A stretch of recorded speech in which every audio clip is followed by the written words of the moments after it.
Hello everyone, welcome to study with Gyan Prakash. तो आज के इस शो में हम लोग करंट अफेयर वार्षिकी को देखेंगे और कुछ ऐसे महत्वपूर्ण प्रश्न हैं, कुछ ऐसे महत्वपूर्ण टॉपिक हैं जो कि हर प्रतियोगी परीक्षा के लिए बहुत ही इंपॉर्टेंट हैं, तो इनको पढ़ेंगे। सबसे पहले आप ये याद रखिएगा कि वर्तमान समय में सार्वजनिक क्षेत्र के जो बैंक हैं इनकी संख्या कितनी है। तो इनकी संख्या हो गई है 12। याद रखिएगा कि 30 अगस्त 2019 को, कब 30 अगस्त 2019 को 10 सार्वजनिक क्षेत्र के बैंकों का 4 बड़े सार्वजनिक क्षेत्र के बैंकों में विलय किया गया था। इसमें इलाहाबाद बैंक का विलय हुआ था इंडियन बैंक में, आंध्रा बैंक का विलय हुआ था यूनियन बैंक ऑफ इंडिया में, ओरिएंटल बैंक ऑफ कॉमर्स यानी कि ओबीसी और यूनाइटेड बैंक ऑफ इंडिया का जो विलय हुआ था वो पंजाब नेशनल बैंक में किया गया था। सिंडिकेट बैंक का विलय हुआ था कैनरा बैंक में, और विजया बैंक और देना बैंक का जो विलय हुआ था वो बैंक का बड़ौदा में हुआ था। तो सार्वजनिक क्षेत्र के जो बैंक हैं उनकी संख्या कितनी है? 12 है। वर्तमान समय में आरबीआई के जो गवर्नर हैं उनका नाम है शक्तिकांत दास। ये 25वें क्रम के हैं। अच्छा, 25वां क्रम याद आया तो ये भी याद रखना कि वर्तमान समय में हमारे जो चीफ इलेक्शन कमिश्नर हैं राजीव कुमार, उनका क्रम भी 25वां ही है। आरबीआई के 4 उप गवर्नर होते हैं वर्तमान समय में: टी रविशंकर, एम राजेश्वर राव, महेश कुमार जैन और माइकल देवव्रत पात्रा। ये 4 आरबीआई के डिप्टी गवर्नर हैं। आरबीआई की जो चीफ फाइनेंशियल ऑफिसर हैं इनका नाम सुधा बालकृष्णन है। तो ये पद भी याद रखना, इसमें से भी क्वेश्चन एग्जाम में बन जाते हैं। शिरीष बांदला का नाम याद रखना। शिरीष बांदला अंतरिक्ष में जाने वाली भारतीय मूल की दूसरी महिला हैं। और सृष्टि गोस्वामी, ये नाम भी इम्पॉर्टेंट है, 1 दिन की मुख्यमंत्री बनी थी। ये किस राज्य में? उत्तराखंड में।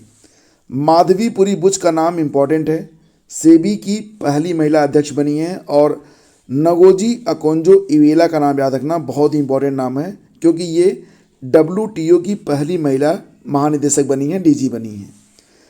26 जनवरी 2023 को हमारे जो मुख्य अतिथि होंगे इनका नाम क्या है? ये हैं मिस्र के राष्ट्रपति अब्देल फतेह अल सीसी। अच्छा, मिस्र की बात आ रही है तो आपको याद होगा कि अभी COP27 का आयोजन भी मिस्र में ही किया गया था।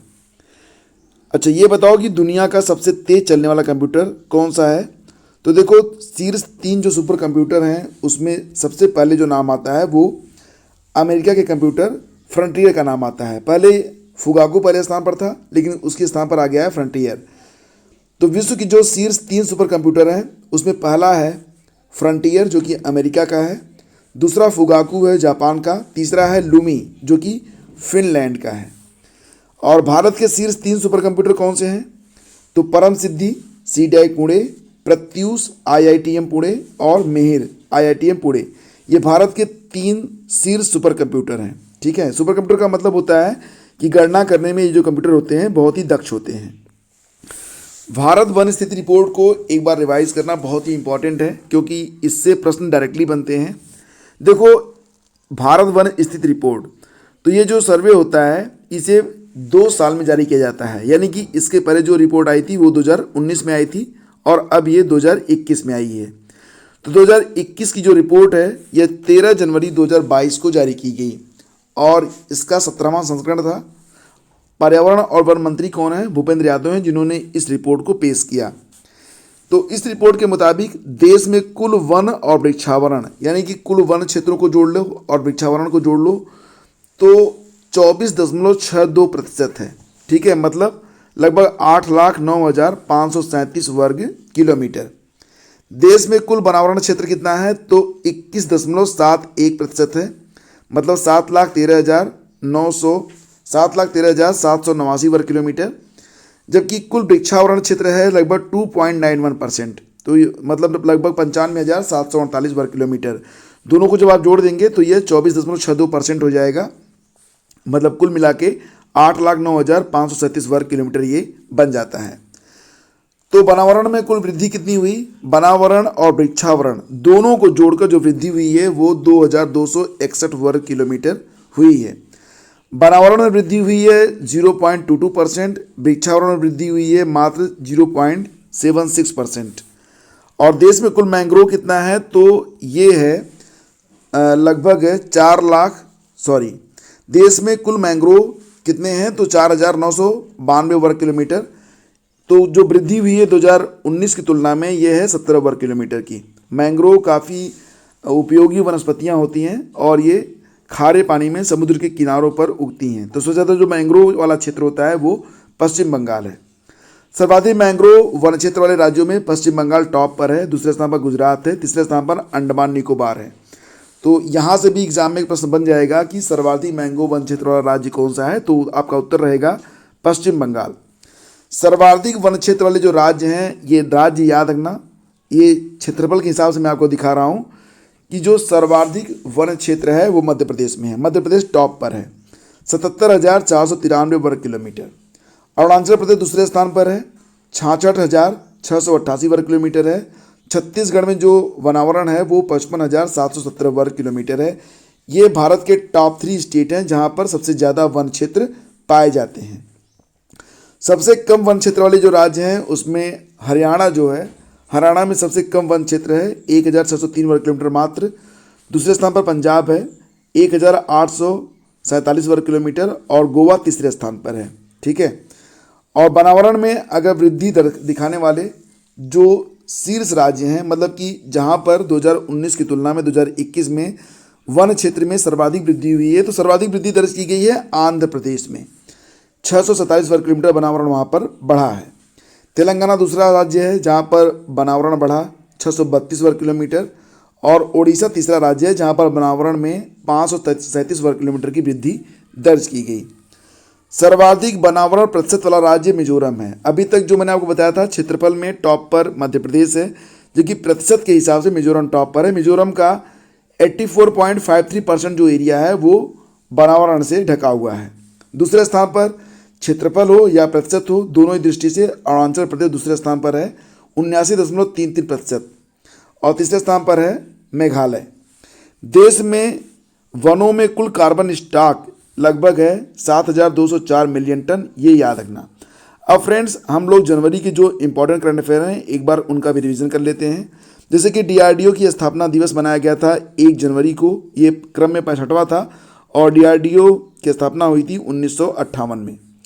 प्रसाद परियोजना को हमारी राष्ट्रपति द्रौपदी मुर्मू जी ने स्टार्ट किया है, और इसके अंतर्गत दो राज्यों के 2 मंदिरों को उन्होंने इसमें ऐड किया है। प्रसाद परियोजना जो होती है, यह परियोजना मंदिरों की कुशल देखभाल और पर्यटन को बढ़ावा देने के लिए बहुत पहले से शुरू की गई है। इसमें 2 मंदिर और जोड़े गए हैं। एक तो आपका रामप्पा मंदिर है जो कि तेलंगाना में है, दूसरा है श्रीशैलम मंदिर जो कि आंध्र प्रदेश में है। प्रसाद का जो फुल फॉर्म होता है क्या रहेगा, pilgrimage rejuvenation and spiritual augmentation drive. इसे 2014-15 में स्टार्ट किया गया था पर्यटन मंत्रालय के द्वारा। तेलंगाना की वर्तमान में CM हैं KCR, तो KCR मतलब के चंद्रशेखर राव, ये वर्तमान में तेलंगाना के CM हैं, और गवर्नर हैं तमिलिसाई सौंदरराजन। क्रिस्टियानो रोनाल्डो जो कि पुर्तगाल के कैप्टन भी हैं, तो अब ये अगले 2.5 साल तक सऊदी अरब की टीम के साथ खेलेंगे। सऊदी अरब की जो टीम है उसका नाम है अल नसर। भारत की कोनोरो हम्पी ने फिडे विश्व ब्लिट्ज चैंपियनशिप 2022 में रजत पदक जीता है, याद रखना, बहुत इंपॉर्टेंट क्वेश्चन है। और ये जो फिडे विश्व ब्लिट्ज चैंपियनशिप का आयोजन किया गया, इसे अल्माटी कजाकिस्तान में आयोजित किया गया था। और गोल्ड किसने जीता था, तो गोल्ड जीता था कजाकिस्तान की बीबी सारा बालाबाएवा ने। ठीक है। BCCI ने टीम में चयन के लिए पहले एक योयो टेस्ट होता था जो कि फिटनेस के लिए होता था, एक नया टेस्ट शामिल किया है डेक्सा टेस्ट। डेक्सा टेस्ट होगा स्वास्थ्य के हालात जानने के लिए। आप जानते ही हैं कि वर्तमान समय में BCCI के जो अध्यक्ष हैं उनका नाम सौरभ गांगुली की जगह जो आए हैं उनका नाम क्या है, बिन्नी रोजर, ये याद रखना। उज्बेकिस्तान में कफ सिरप एक DAK डाक 1 मैक्स की अत्यधिक खुराक लेने से 18 बच्चों की मौत रिपोर्ट की गई है। डाक 1 मैक्स में एथिलीन ग्लाइकाल की मात्रा ज़्यादा पाई गई है। जब भी आप कफ सिरप खरीदें तो एथिलीन ग्लाइकाल कंपोजिशन में देखें, अगर उसकी मात्रा है तो इस सिरप को कम मात्रा में प्रयोग करें। ज़्यादा मात्रा में प्रयोग करने पर बच्चों पर ज़्यादा गहरा साइड इफेक्ट होता है, साइड इफेक्ट तो आप पर भी हो जाएगा। अरविंद वालिया का नाम याद रखना। अरविंद वालिया भारतीय सेना के नए इंजीनियर इन चीफ बने हैं। और सड़क परिवहन राजमार्ग मंत्रालय द्वारा एक रिपोर्ट जारी हुई है सड़क दुर्घटना 2021। तो इस रिपोर्ट में ये बताया गया है कि सड़क दुर्घटनाओं में 2019 की तुलना में 2021 में 8.1% की कमी आई। ये तो अच्छी बात है, लेकिन बुरी बात भी आई है कि मरने वालों की संख्या जो है वो लगभग 2% से एग्जैक्टली 1.9% से बढ़ गई है। हाल ही में भारत ने भूटान को मांगदेछू जल विद्युत परियोजना सौंप दी है। मांगदेछू जल विद्युत परियोजना जो है यह 720 मेगावाट उत्पादन की इकाई है और अभी तक इसको भारत जो है इसकी देखभाल कर रहा था। फिलहाल अब इस परियोजना को बांग्लादेश को भारत ने सौंप दिया है। राजू बढ़ियाल का नाम याद रखना। राजू बढ़ियाल को अमेरिकी उपराष्ट्रपति ने राष्ट्रीय अंतरिक्ष परिषद सलाहकार समूह में शामिल कर लिया है। 8 लेन वाला जुआरी ब्रिज अभी हाल ही में गोवा में खोला गया है। जुआरी ब्रिज का मतलब जैसे नदी हो गई ना, तो वहाँ पर 2 ब्रिज बनाए जाएंगे और उनको एक साथ बांध दिया जाता है, दोनों ब्रिज को। तो ये शुरू किया गया है कहाँ पर? गोवा में। आरटीआई जवाबदेही में सबसे खराब राज्य बना है तमिलनाडु, जहाँ पर रिस्पॉन्सिबिलिटी मात्र 14% है। मतलब अगर आप तमिलनाडु में हैं, आरटीआई डालते हैं, तो उत्तर पाने की संभावना मात्र 14% है। विश्व रैपिड शतरंज चैंपियनशिप में मैग्नस कार्लसन जो कि नॉर्वे के हैं, वो फिलहाल अब विजेता बने हैं। महिला श्रेणी में यह खिताब जीत लिया है टैन झोंगियो ने, जो कि चीन की हैं। इसका आयोजन अलमाटी कजाकिस्तान में किया गया।